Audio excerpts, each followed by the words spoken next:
loh kamu tuh anak orang miskin, rasa pecicilan. Gitu ya. Iya, dan itu kayak ngena, kayak wah ya juga ya.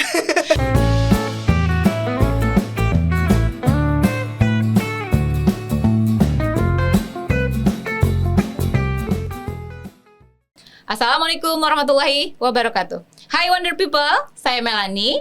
Kali ini saya ingin bertanya kepada teman-teman sekalian. Pernah tidak berbicara dengan orang lain, entah itu saudara, entah itu suami, anak, bos kita, guru kita, atau tetangga kita menyampaikan hal-hal yang baik atau punya idenya cemerlang banget. Terus kita juga atau punya masukan untuk sesuatu masalah gitu. Kita menyampaikan yang berapi-api, niatnya baik, tapi ternyata apa yang terjadi? Responnya di luar dugaan kita, gitu ya. Pernah nggak seperti itu? Atau satu lagi, saya baru-baru ini ada teman yang curhat. Dia seorang sales marketing luar biasa. Kalau dia ngomong jualan apa saja, pokoknya pasti laris pokoknya gitu ya. Ketika dia ngomong tuh mampu mempengaruhi orangnya, sangat confidence banget deh gitu ya. Nah, beberapa hari yang lalu dia menawarkan satu unit rumah di satu perumahan yang baru. Terus ya berjalan beberapa jam lah ngobrol gitu ya. Akhirnya si calon pembeli itu mengiyakan untuk membeli rumah di perumahan itu. Kemudian karena sudah oke lah deal gitu, akhirnya teman saya itu menyerahkan si calon pembeli itu ke seniornya untuk di follow up ke tahap berikutnya. Ya mudah-mudahan sih closing gitu kan ya. Setelah ditunggu a few hours later gitu, few days later gitu, ternyata apa yang terjadi? Si calon pembeli membatalkan untuk membeli unit rumah tersebut. Ternyata kenapa? Alasannya cukup simpel tapi luar biasa pengaruhnya. Omongan atau kok cara komunikasi si senior ini itu tidak mengenai hati. Tidak pas di hati gitu. Akhirnya dia membatalkan untuk membeli rumah tersebut. Nah ini kan hal-hal yang seperti ini akhirnya bisa merugikan ya.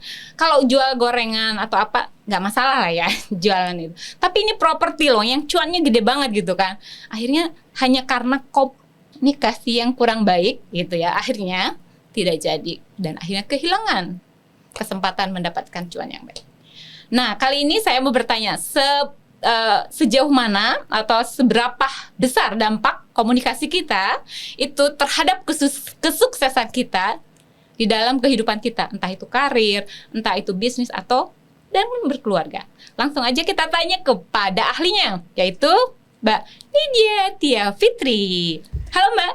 Hai, selamat malam. Ini malam nanti bagi sahabat Wonder Home. Wonder People. Oh, Wonder yeah. People. Wonder People. Jadi kalau seumpamanya siang ya siang gitu ya. Podcast kan bisa ditonton kapan aja ya. Betul. Jadi memang yang namanya komunikasi terus habis itu berhubungan dengan seberapa besar dealing gitu. Betul. Besar banget. Betul ya? Besar banget. Bener-bener besar banget. Tapi nggak cuman tentang komunikasinya nih.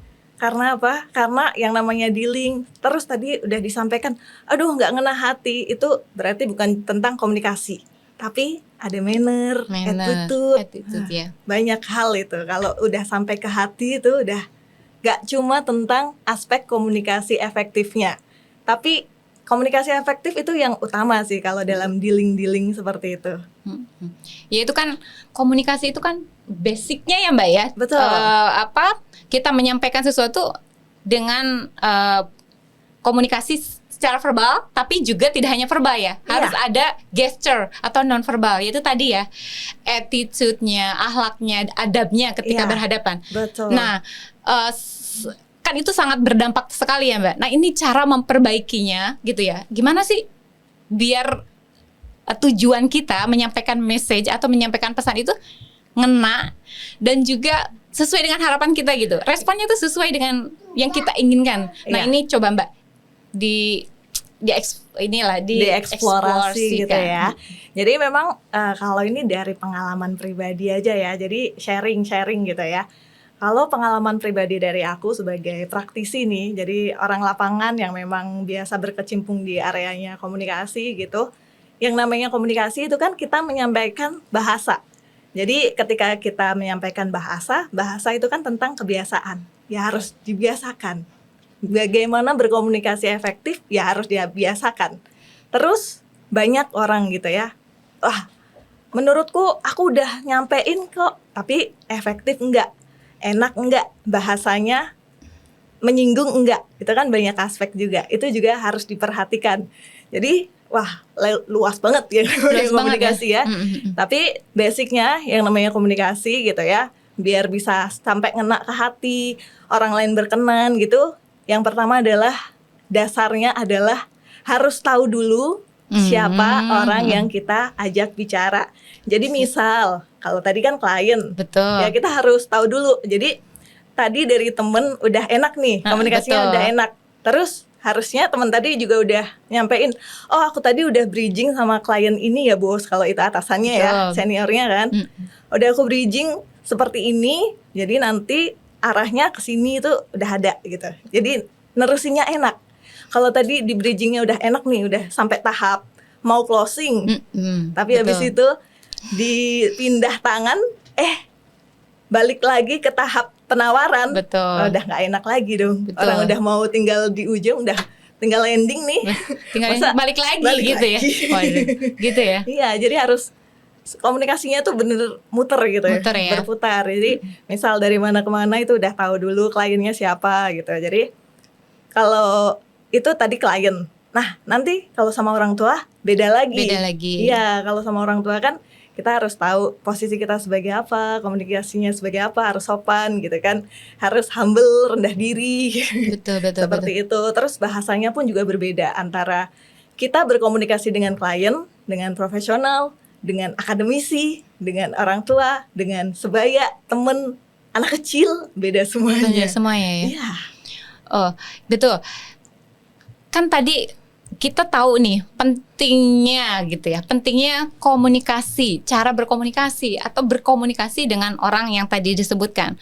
Bagaimana cara berkomunikasi dengan dosen, dengan orang tua, kan gitu ya Mbak ya. Betul. Nah itu oke lah, penting gitu. Nah tapi caranya tuh kan nggak semua orang Mbak. Apa otomatis aja orang itu sudah pendidikannya tinggi, tapi kemudian status sosialnya tinggi gitu, dengan otomatis dia tuh kayak udah bisa berkomunikasi dengan efektif dan efisien gitu, gampang convince gitu kan, meyakinkan orang lain gitu kan.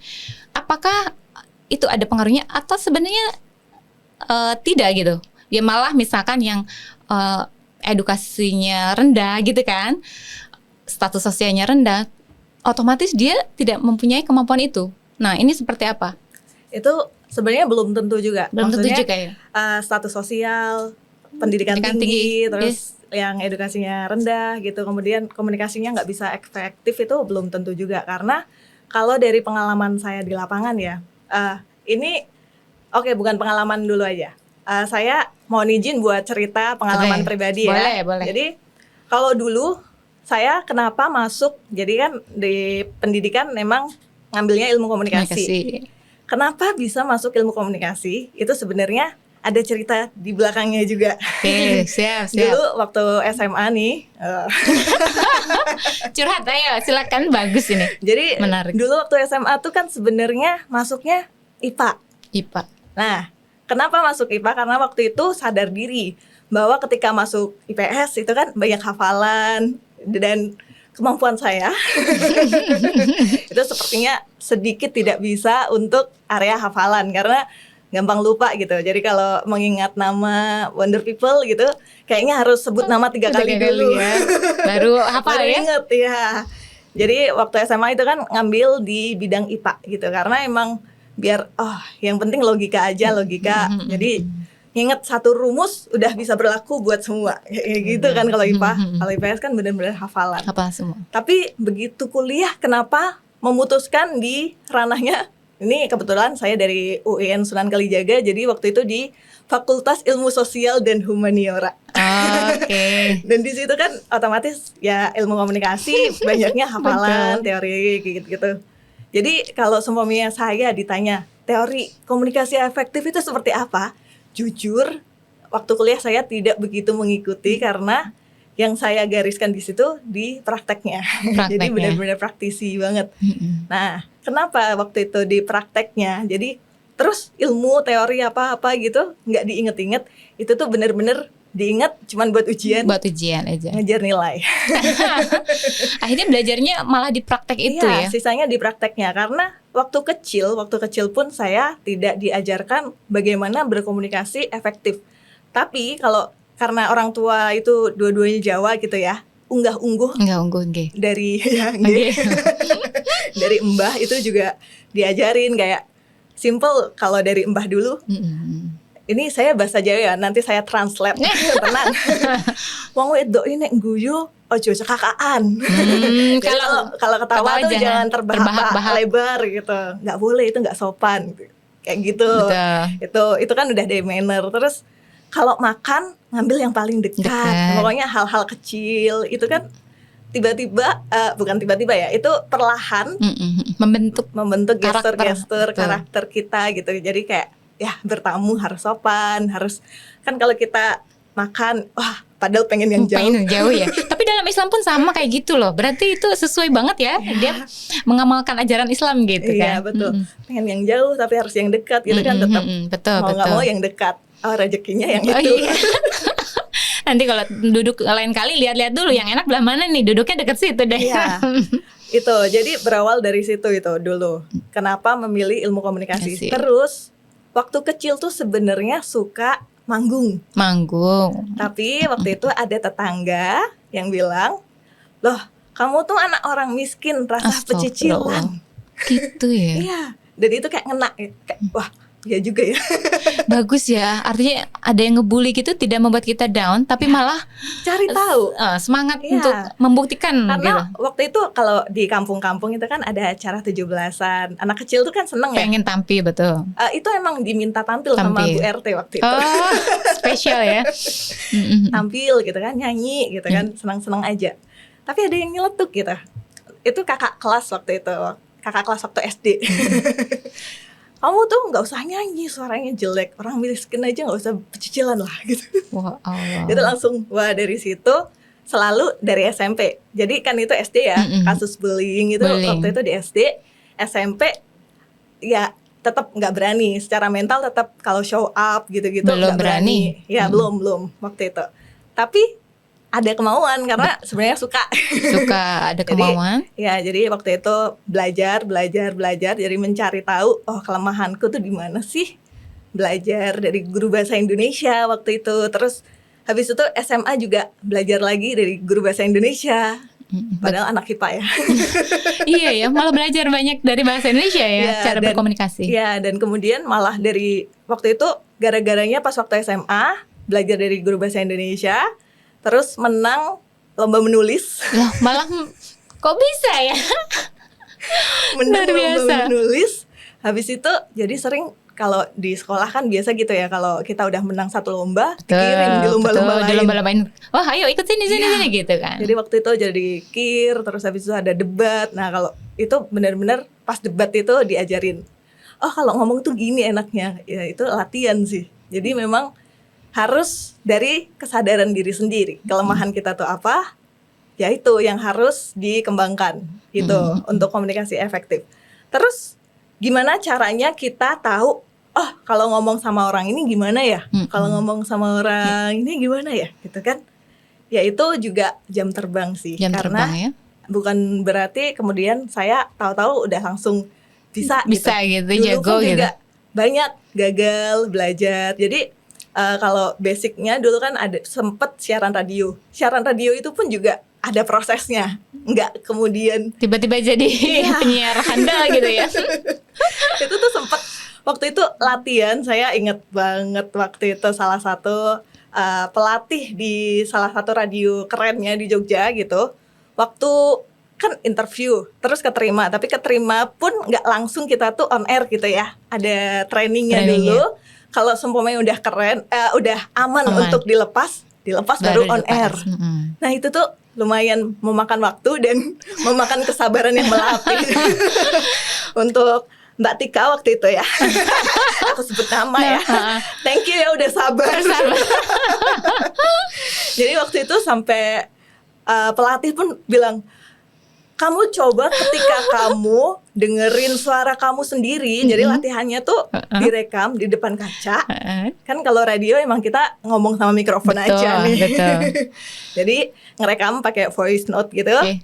Terus kamu dengerin sendiri.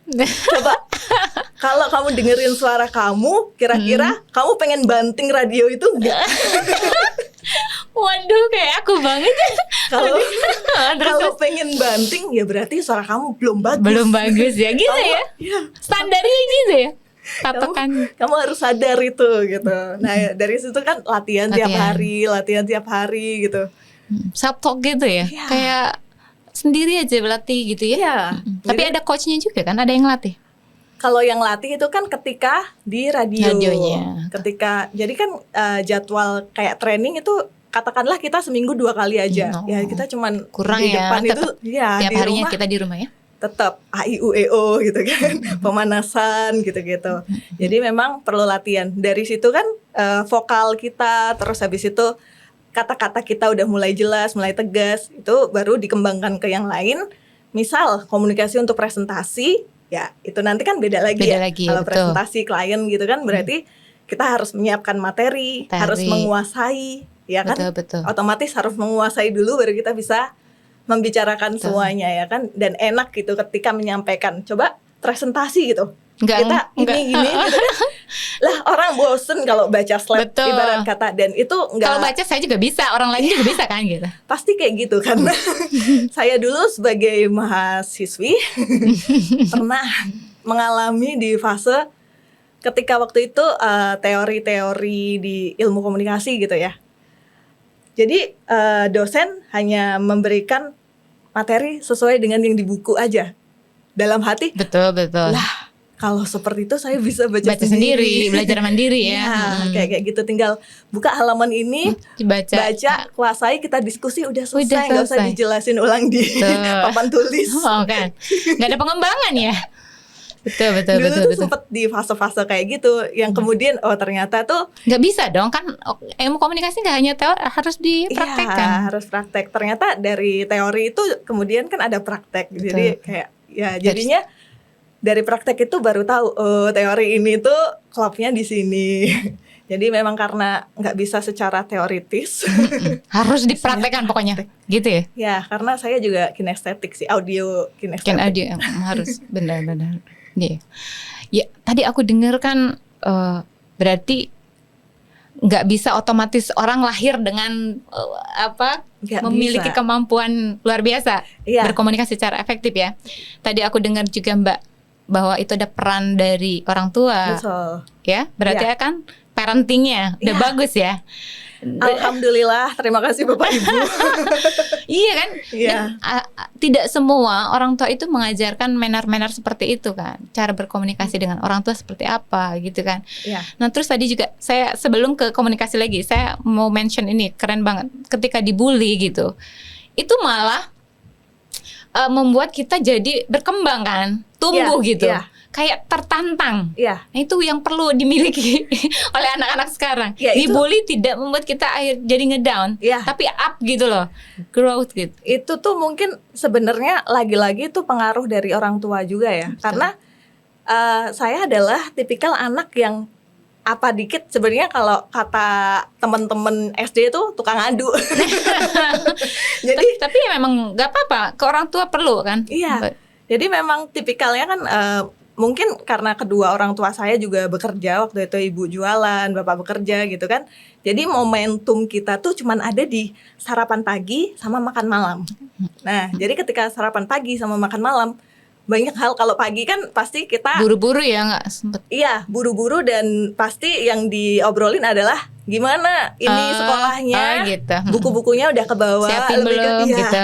PR-nya udah dikerjain semua, kayak gitu. Persiapan menghadapi hari itu pokoknya gitu ya, lebih ke prepare. Kalau malam itu baru gimana tadi pelajarannya gimana, paham nggak, teman-teman gimana gitu-gitu. Nah dari situ kan jadi kebentuk apa dikit, ada apa dikit di sekolah, cerita. Sakit hati dikit, cerita. Tapi dari situ akhirnya orang tua tahu dan memberikan masukan Iya, kan, betul. gitu. Ada celah untuk masuk kan, gitu. Iya, jadi waktu itu kan ya itu dibulinya kan di area suara.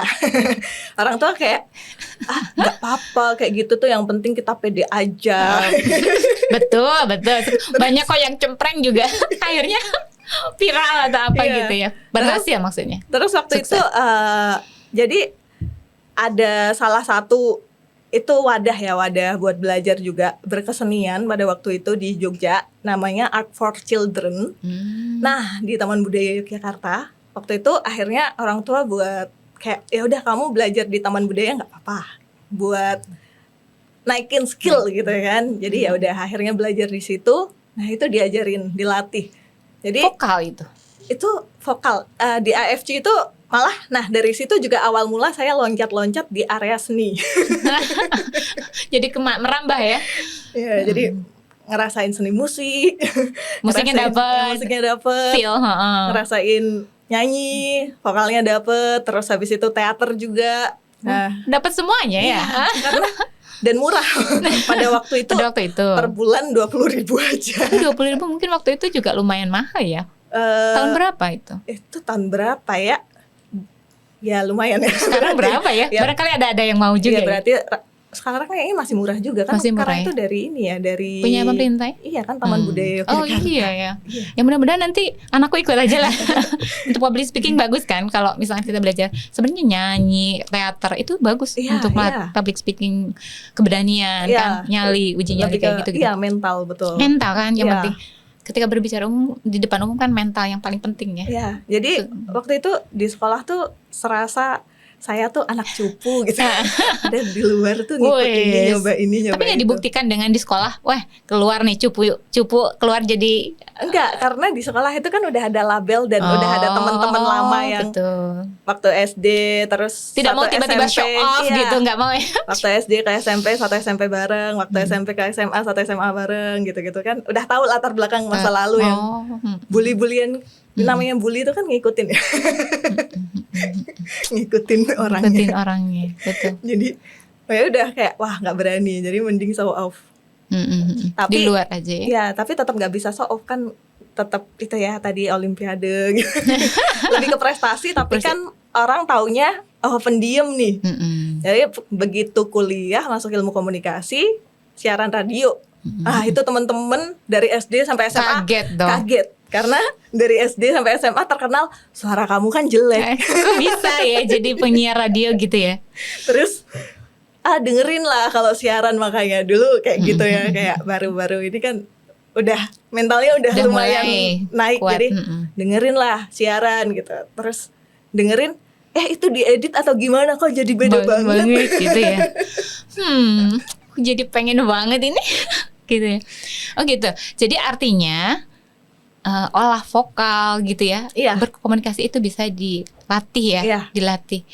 Tapi tadi pelatihannya juga ternyata kan lumayan prosesnya. Iya. Ada prosesnya lama gitu ya. Lumayan Artinya lama. enggak tiba-tiba dalam sebulan 2 bulan tiba-tiba Iya, ini gitu kan. enggak, Bagus. enggak.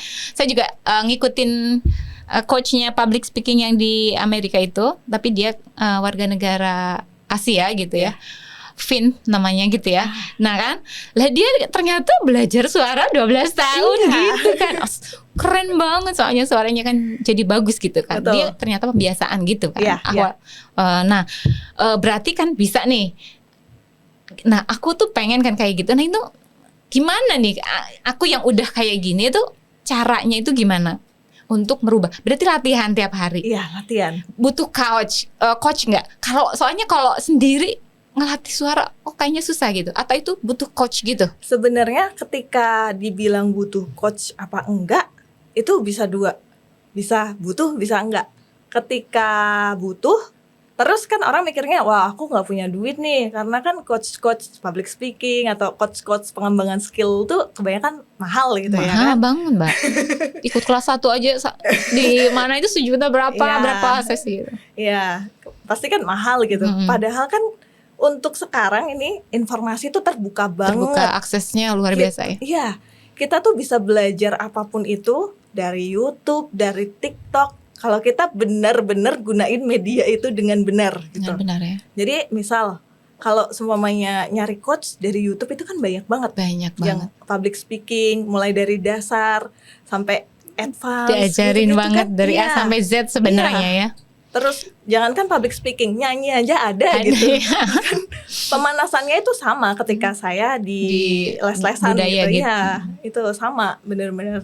Oh ya emang gitu, basicnya tuh emang semua kayak gitu dan harus melewati basic itu dulu, lulus baru kita naik tingkat gitu-gitu sih. Terus tadi dibilang ada yang ngebully, terus memang kita tidak percaya diri dengan suara kita yang kita sadar diri ya kayak Iya. seperti itu. Tapi kemudian kan orang tua memberikan motivasi kan, membuat kita tidak jatuh, mental kita jadi kuat dan mau belajar akhirnya kan. Iya. Nah sebenarnya kan modalnya akhirnya jadi dari modal mau itu ya, mau itu lah. Sebanyak apapun coach di YouTube, sebanyak apapun tutorial, kalau kita nggak mau belajarnya itu kan nggak ngaruh juga gitu lah. Berarti kan dari mental belajarnya dulu tadi ya. Betul. Nah tadi aku berarti Mbak Nidia sampai mau belajar terus ke sana kemari, itu kan ada peran orang tua tuh tadi tuh kan, yang hayu begini diarahkan ke sini. Artinya peran parenting atau orang tua itu berpengaruh banget ya Iya. ke kita apapun ternyata, tidak Iya. hanya komunikasi berarti ya. Betul. Nah untuk komunikasi nih ya lebih spesifik karena generasi yang sekarang ini itu banyak banget kekurangan di gaya berkomunikasinya. Iya. Karena kebanyakan komunikasinya di online ya. Betul. Dan gaya online kan beda. Iya. Bahasa online dengan Iya. kita berinteraksi langsung kan beda. Betul. Di online juga tidak sering berinteraksi dengan orang tua toh. Betul. Walaupun saling komentar di YouTube itu kan nggak tahu dia umur berapa. Akhirnya Betul. bahasanya sama semua. Iya. Kekurangan peluang untuk berkomunikasi dengan orang tua atau di bawah kita. Nah gitu. Nah berarti tadi peran orang tua gitu mengarahkan, membimbing, kayak mengawal dari A gitu, dari A sampai kemudian sukses. Iya. Entah di dunia bisnis, karir, sekolah gitu. Nah, coba kepada orang tua gimana nih caranya anak-anak itu biar, kan penting gitu perannya, masukannya untuk orang tua gitu. Kalau ini masukan untuk orang tua, kita ngambil ini aja karena saya belum menjadi orang tua. Baru mau insya Allah nanti. Insya Allah ya. Sebelumnya jadi kayak belum valid ya kalau memberikan masukan. Tapi ini sharing aja dari teman-teman yang sudah menjadi orang tua ataupun anak-anak yang kurang arahan dari orang tua. Jadi memang kan kalau praktisi lapangan, ketika ketika jadi event di IO gitu-gitu kan banyak tuh menemui Gen Z. Nah ini Gen Z nih saya mention lagi ya, Gen Z yang lagi banyak dibincangkan di media baik online ataupun offline gitu kan. Jadi kan jadi memang seleb ya. Iya, itu kan perannya tuh benar-benar besar banget ya untuk orang tua nih, dalam arti tolong sadar. Sadar yuk. Tolong sadar. Saya yang belum menjadi orang tua melihat teman-teman, melihat anak-anak kecil, karena kan kadang-kadang juga nge-MC yang acara-acara anak kecil, ulang tahun anak kecil itu kayak aduh, kok anak kecil sekarang seperti ini sih, gitu tuh kayak sedih juga. Bisa dibilang ada fase di mana mereka belum dewasa sebelum waktunya. Jadi lebih awal dewasanya. Ada Lebih yang cepat ya mereka ya. Yang di anak-anak tuh yang Gen Alpha itu kayak cepet banget pemikirannya tuh, cerdas, mereka tuh cepet banget, bener-bener kritis, cerdas lah pokoknya. Kemudian di areanya Gen Z itu kayak ya sebenarnya mereka juga cerdas, mereka sangat peduli mental health, peduli sama perasaannya sendiri gitu, Perasaan kan. sendiri ya. Terus Nah perasaan orang lain gimana? tapi di situ kan sebenarnya itu efek yang ditimbulkan di situ kan karena apa yang dia lihat Betul, itu tanpa difilter ya. Dan apa yang dia lihat, apa yang dia dapatkan, informasi yang semuanya didapat itu kan tidak ada filter juga karena tidak ada bimbingan, tidak ada arahan dari gate paling awal itu kan yang melahirkan dong, yang paling didengar masa gurunya, masa guru ngaji, masa temannya, kan nggak bisa.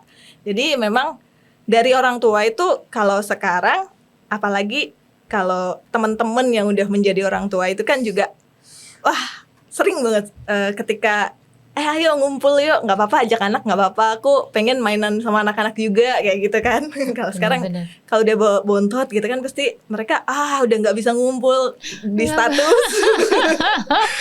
Kangen masa-masa dulu bisa main, kayak kadang kayak gitu langsung aku bales, ayolah main, nggak apa-apa bawa bontot, nggak apa-apa, betul. bawa anak nggak apa-apa, nanti kita cari tempat yang itu tuh ramah buat anak kan banyak ya. Benar, Sekarang udah banyak banget. ya.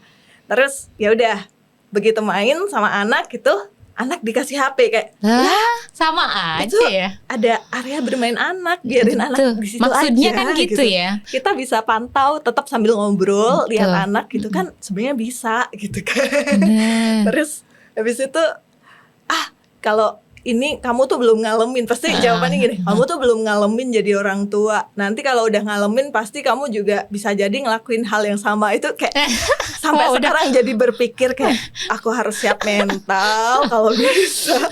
Janganlah anakku besok biar motorik, Montessori-nya jalan dulu lah, jangan langsung HP. Karena bener-bener ketika anak dari balita langsung HP screening handphone gitu ya, pas makan gitu kan pasti di area pemikirannya ya kita jangan jauh-jauh ngomongin jurnal. Kalau jurnal penelitian itu emang udah banyak banget yang advice buat orang tua jangan kasih screen time buat anak-anak balita. Bahkan udah ada jurnal juga yang situs bener-bener udah situsnya itu disebutin gitu ya. Aku takut gitu. Jadi situsnya tuh jangan balita ini ditontonin situs ini karena warnanya ini itu bright-nya itu merusak otak bayi. Terus habis itu pergerakannya, nyanyiannya dari lambat menuju cepat itu juga merusak gitu-gitu. Tapi mereka kan nggak ngeh gitu, nggak terbuka dengan itu. Jadi kayak lebih yang penting anakku diem. Itu dari dia bisa aman dengan teman-temannya ngobrol asik gitu. Ya dari teman-teman sebaya itu sering banget saya mendengar dan sangat miris. Kemudian kayak aduh lebih baik benar-benar siapin mental untuk nanti punya anak nih berarti. Karena ya itu sebenarnya kayak ya kalau kita di luar jurnal parenting yang itu disajikan di TikTok itu bagus-bagus.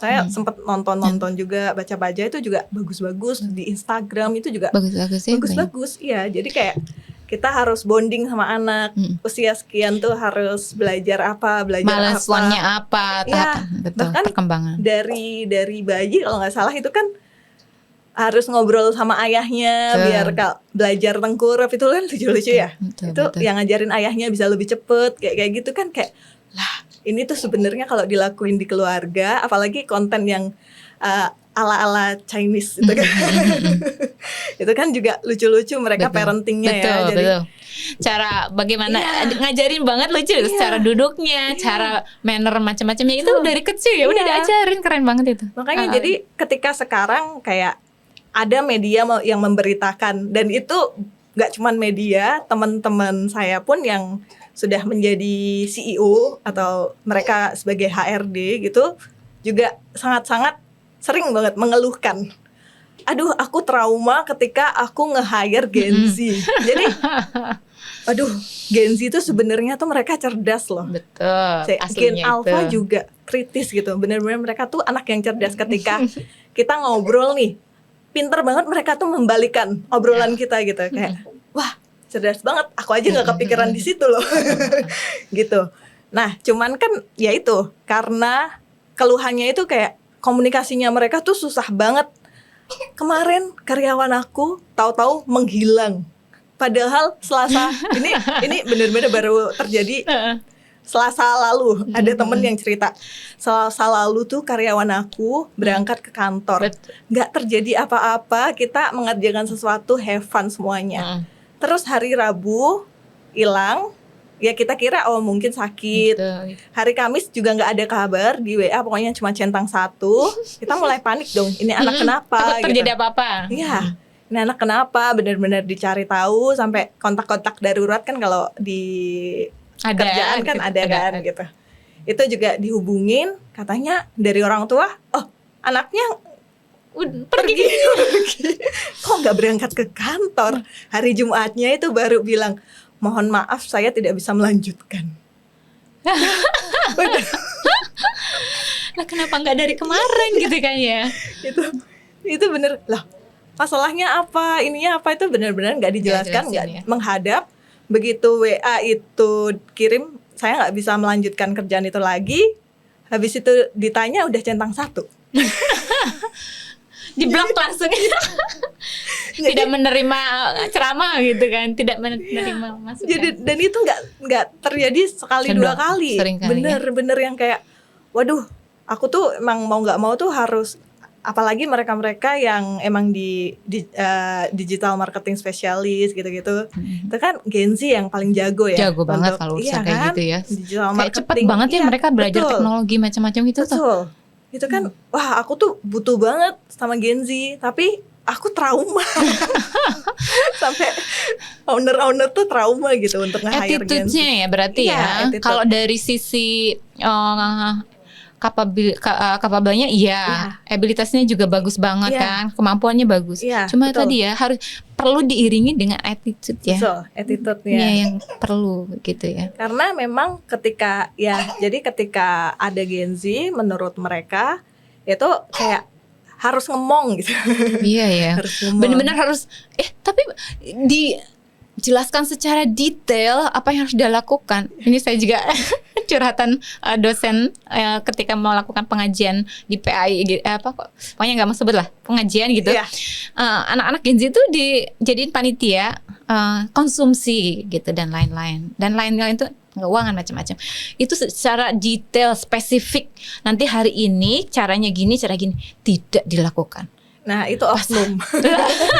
Itu oknum. Karena sebenarnya kalau saya lihat tuh banyak juga saya menemui Gen Z yang memang sebenarnya ya karena udah teknologi terbuka, fasilitasnya ada. Kan sekarang fasilitas gratis tuh sebenarnya untuk kita belajar gampang banget didapat ya kan.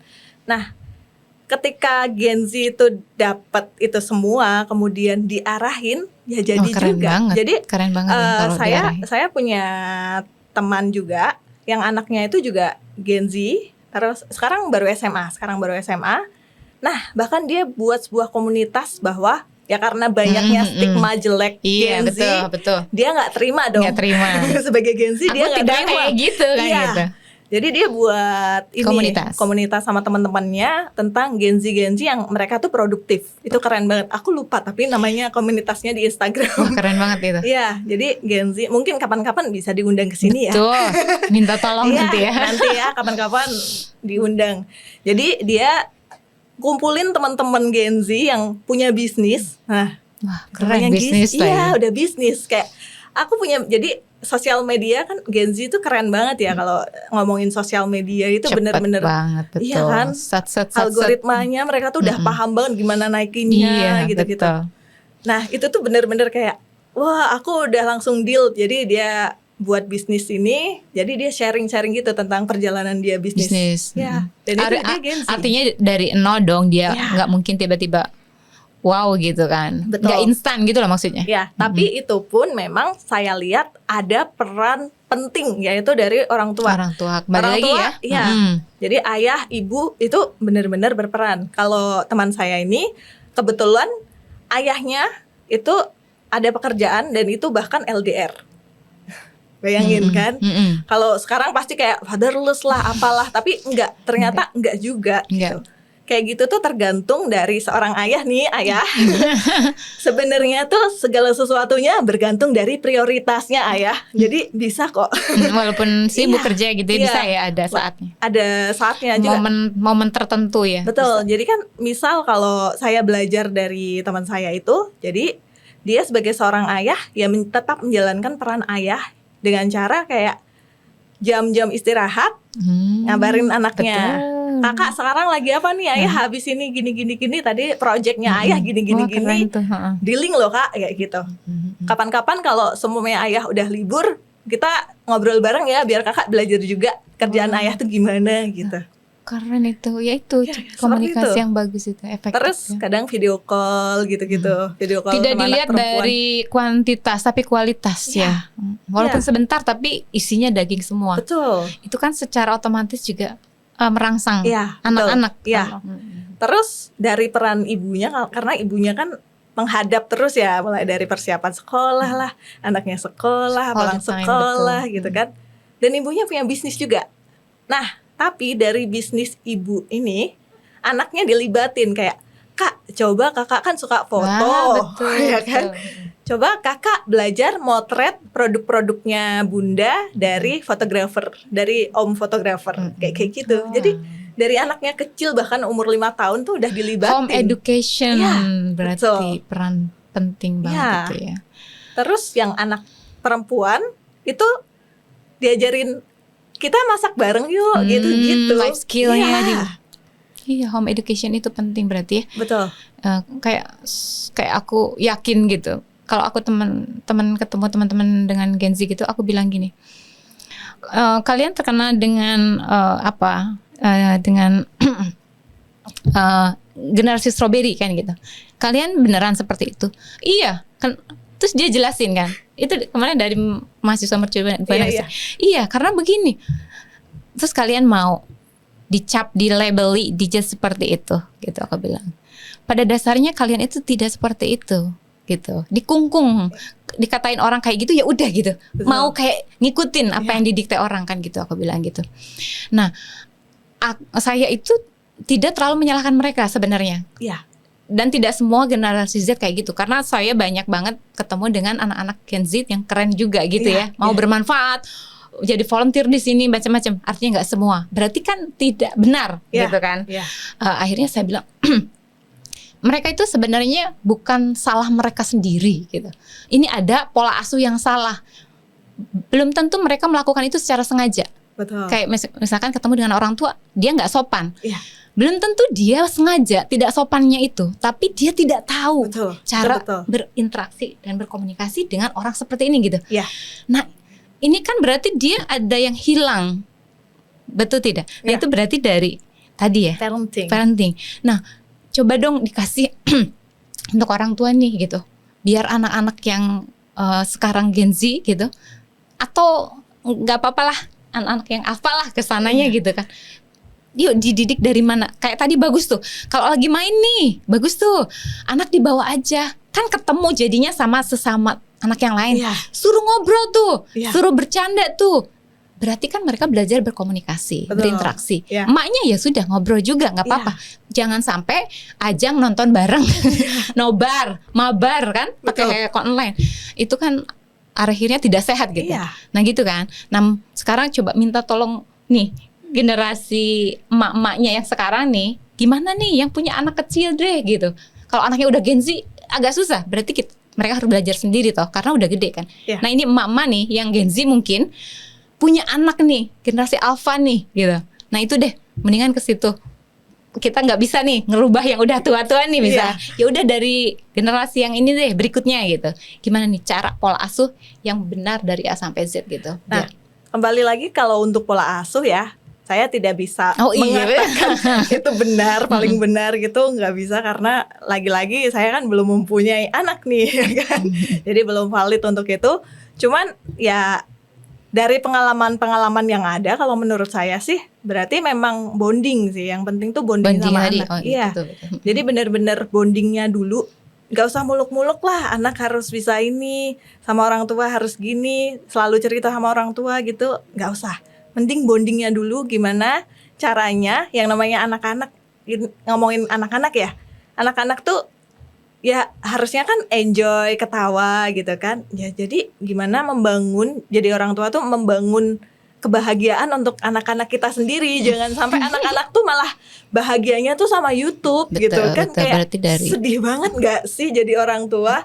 Anak lebih nyaman sama YouTube, lebih nyaman sama sosial media, Instagram gitu. Sedangkan sama orang tuanya kayak diem, 1000 bahasa gitu. Kayak seolah tuh sosial media, YouTube atau apapun itu, media apapun itu yang online itu tuh paling ngerti anak-anak gitu kan. Nggak pernah ya sebenarnya bener juga sih kan, mereka nggak pernah marah ini, jadi anak-anak kan enak aja gitu kan, nggak ada yang ngomel-ngomel gitu-gitu. Berarti ya itu tadi penting komunikasi, dan orang-orang itu yang bagus komunikasinya atau attitude-nya itu pasti ada peranan orang tua ya. Betul. Karena kita nggak bisa menyerahkan anak-anak kita kepada sekolah, guru-guru, tapi harus ada kerjasama dari parent ya. Iya. Dan terutama parent kan yang selalu dari awal lahir masih Betul. dalam perut kan sangat berpengaruh ya. Iya. Nah itu kan pentingnya komunikasi. Dampak buruknya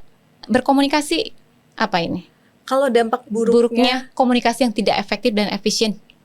yaitu ketika kita komunikasinya nggak efektif, nggak efisien, itu kan pasti nggak nyampe gitu. Apa yang kita mau, tujuan dari berkomunikasi. Jadi ketika kita ngomongin dampak, kita harus tahu juga kan tujuan dari komunikasi itu apa sih. Misal kita berkomunikasi tujuannya untuk mengedukasi, ya berarti kita harus tahu kan apa yang harus kita edukasikan. Terus habis itu praktek dari edukasi itu sendiri hasilnya apa, itu kan harus tahu secara utuh. Nah, ketika ada hal-hal yang itu tidak utuh kita sampaikan, ya dampaknya tidak tersalurkan. Terus habis itu jadi misunderstanding. Malah Jadi, terjadi kericuhan. Iya. pertumpahan darah ya.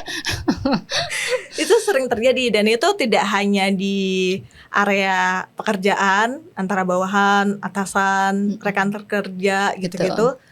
Pertemanan pun juga kadang di grup grup akhirnya karena salah komunikasi Iya. tadi, miskom ya. Iya, pernah itu terjadi sebuah grup WhatsApp gitu kan. Itu tuh jadi ada menyampaikan sesuatu gitu. Jadi berharapnya ketika menyampaikan sesuatu gitu tuh ada respon. Betul, Ya selalu kan. Ada Nah, feedback gitu. ternyata Tapi nggak ada. krik gitu ya. Padahal itu adalah grup koordinasi. Harusnya berkoordinasi, tidak berdiam-diam ya. Tapi ketika teman-teman kita acara ini udah mepet segini-segini, checklist untuk masing-masing divisi tolong kalau dari ini checklistnya ini, yang lainnya yang belum Silakan lengkap gitu biar ya. nanti bisa saling backup mana. Gak ada respon. responnya. Gitu ya. Itu kadang-kadang kalau kesabaran project leadernya setipis tisu, Udah ngamuk-ngamuk ya. Iya. Bubar jalan lah. udah nggak usah. Ada Itu lagi. pernah terjadi di sebuah event dan itu brand besar. Jadi ya itu tolong checklist untuk masing-masing divisi yang kurang apa aja biar kita bisa bisa saling backup ketika udah ada yang overload gitu kan, ketahuan ya ketika laporan-laporan gitu. Jadi kan memang kalau event itu kan kerjanya terserah lah di mana aja, yang penting selesai semuanya gitu. Gak ada yang jawab. Padahal itu bener-bener PIC gitu kan.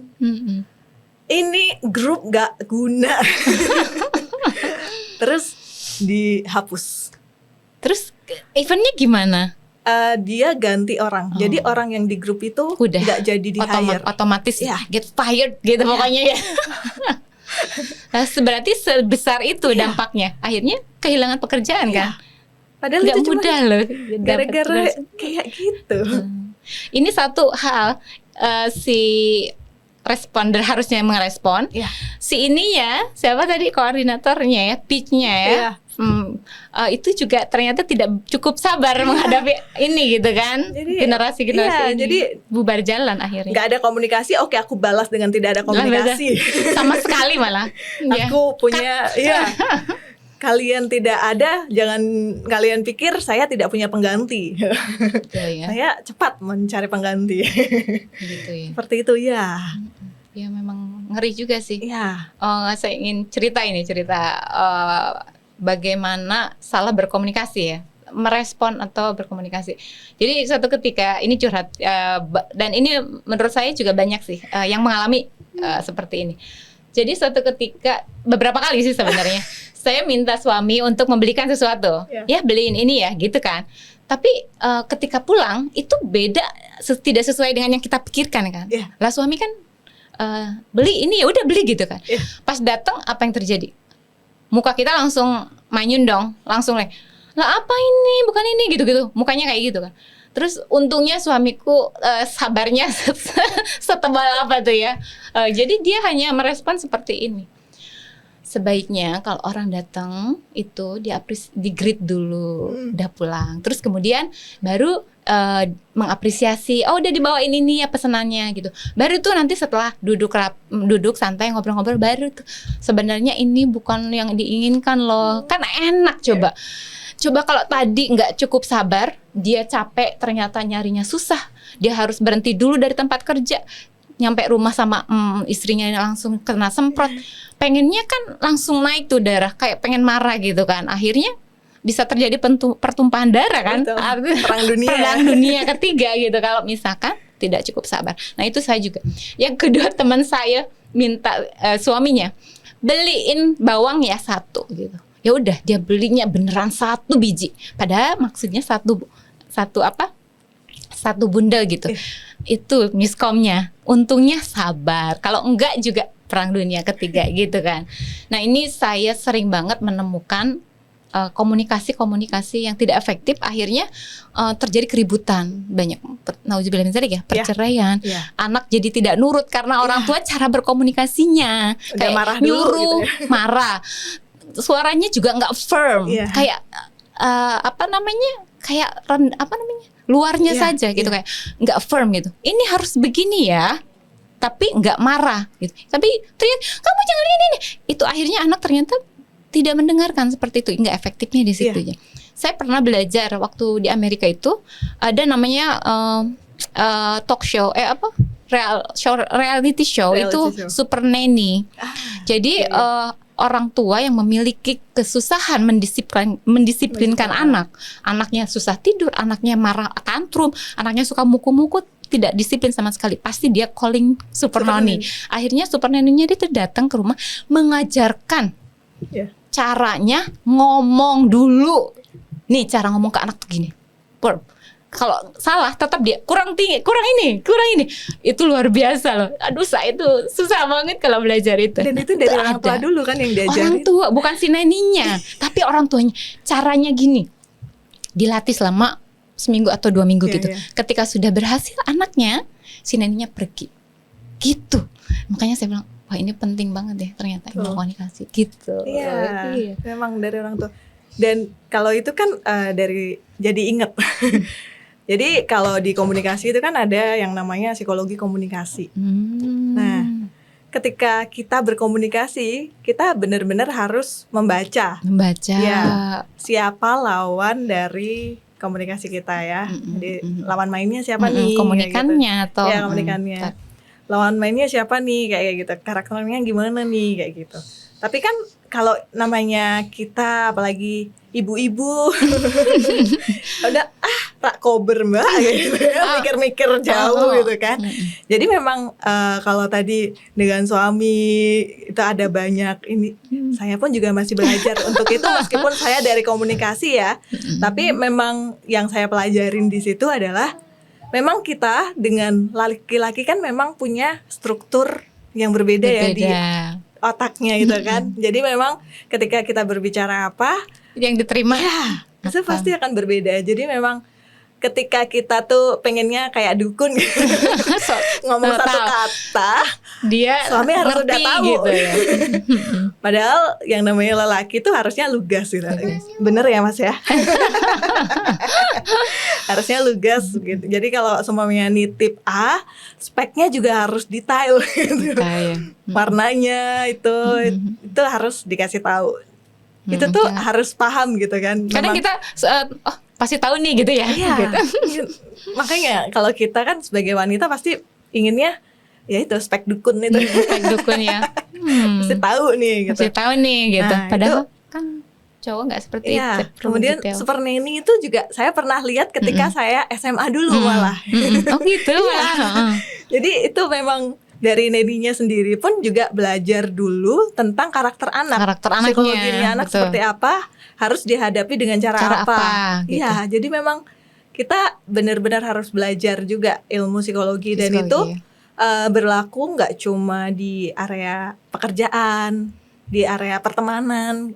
Jadi enak gitu. Dalam berteman pun juga kalau semuanya kita nggak paham nih psikologinya temen, misal temen datang-datang mukanya udah tekuk gitu, ditanya ngapa ya kamu cemberut, nggak enak banget, itu kan kayak langsung nggak tanya apa yang terjadi Iya. dulu kan gitu ya. Dia kan senang ditanya kan gitu ya. Dan itu yang sering dilakukan sama culture kita nih. Jadi ketika misal kayak bajunya sobek atau bajunya kusut, kok kamu nggak kayak biasanya sih? Biasanya kamu kalau pakai baju rapi gini, tumben gitu. ya. Padahal tumben itu bisa jadi lawan dari teman kita, lawan main kita, lawan komunikasi kita itu lagi nggak enak atau bener-bener Betul. lagi hektik sampai nggak sempet. Jadi Pada baiknya itu kan tadi memahami apa yang terjadi di belakangnya. Kenapa Betul. dia sampai baju seperti itu atau mukanya sampai ditekuk. Nah, kita tuh bagusnya itu ya, memahami itu ya, emotional questionnya itu loh. Nah, kenapa ya dia kayak gitu? Terus kita cari tahu gimana cara biar dia relief itu, feel better gitu ya. Bukan apa yang muncul hasil dari kejadian di belakangnya gitu. Nah, itu yang susah, Mbak. Makanya itu kayaknya ada nggak sih kayak ilmu praktek langsung nih caranya ngomong gini, ini caranya kalau ngomong ketemu ini gini. Itu kayaknya sebenarnya ya itu mau nggak mau jam terbang kan gitu. Dan aku mudah-mudahan sih ya, tadi kata Mbak banyak sekali sebenarnya ilmu-ilmu yang bisa didapat di YouTube, entah itu coachnya public speaking, ilmu komunikasi kan. Tapi harus mau dulu belajar itu, karena kalau tidak, yang muncul algoritmanya itu kan sesuai dengan yang kita tonton. Kalau kita nonton public speaking terus, itu nanti yang muncul juga public speaking banyaknya kan yang ditawarkan sama tadi ilmu komunikasi. Tapi kalau yang kita cari adalah masak, ya udah nggak ada. Tiba-tiba muncul public speaking kan susah ya. Kayak parenting kan jadinya susah. Berarti memang yang pertama dimunculkan dulu keinginan belajar tentang hal tertentu. Dalam hal ini ilmu komunikasi dan parenting. Iya, karena sekeren-kerennya coach kita, semahal-mahalnya uang yang kita keluarkan, kalau nggak sadar belajar ya buat apa? Pasti nggak masuk. Iya. Ini loh mantiknya itu loh. Kalau udah mau belajar mah apa aja tuh kayak gampang gitu Mbak ya. Tapi mudah-mudahan lah kita doakan, termasuk saya sendiri, kita sendiri, termasuk yang long life learner gitu ya. Amin. Tidak hanya untuk sekolah atau hanya untuk kerja seperti itu ya. Ada yang terakhir disampaikan Mbak? Jadi kalau terakhir disampaikan sih kita sebenarnya masih banyak ya. Nggak bisa. Kita berbicara tentang komunikasi. Nggak jadi bisa ini. Di dalam kita tarik ke realita kehidupan aja. Kalau dari saya sebagai praktisi, setiap panggung itu adalah area permainan, area pelajaran. Jadi nggak cuma panggung berarti ya, di kehidupan kita, dimanapun kita berpijak, ya itu berarti adalah tempat kita belajar juga. Betul. Jadi kapanpun itu ya jadikan diri kita sebagai pembelajar. Betul. Itu aja sih. Iya, pembelajar penting banget soalnya gitu. Oke. Jadi kesimpulannya dari saya adalah bahwa ilmu komunikasi itu sangat penting, sangat bermanfaat dan dampaknya sangat besar untuk keberhasilan kita, baik itu sekolah, bisnis, karir, ataupun dalam hidup. Entah itu bertetangga, entah itu berkeluarga, dengan anak, dengan suami, dan lain sebagainya. Jadi harapan kami adalah para penonton Wonder Home Library Channel atau podcast kita kali ini, yuk kita praktekkan ilmu yang kita dapatkan hari ini tentang ilmu komunikasi. Karena kata Coach Rico bahwa ilmu tanpa praktek itu nggak akan ngefek gitu kan. Betul. Gitu. Jadi memang pengetahuan saja tidak cukup, tapi harus kita melakukannya. Dan niat saja tidak cukup, kita harus mengamalkannya. Terima kasih kepada narasumber kita Mbak Nidia Tia Fitri dan juga kepada Wonder People. Saya Melanie undur diri. Wabillahi taufiq wal hidayah. Wassalamualaikum warahmatullahi wabarakatuh. Salam literasi.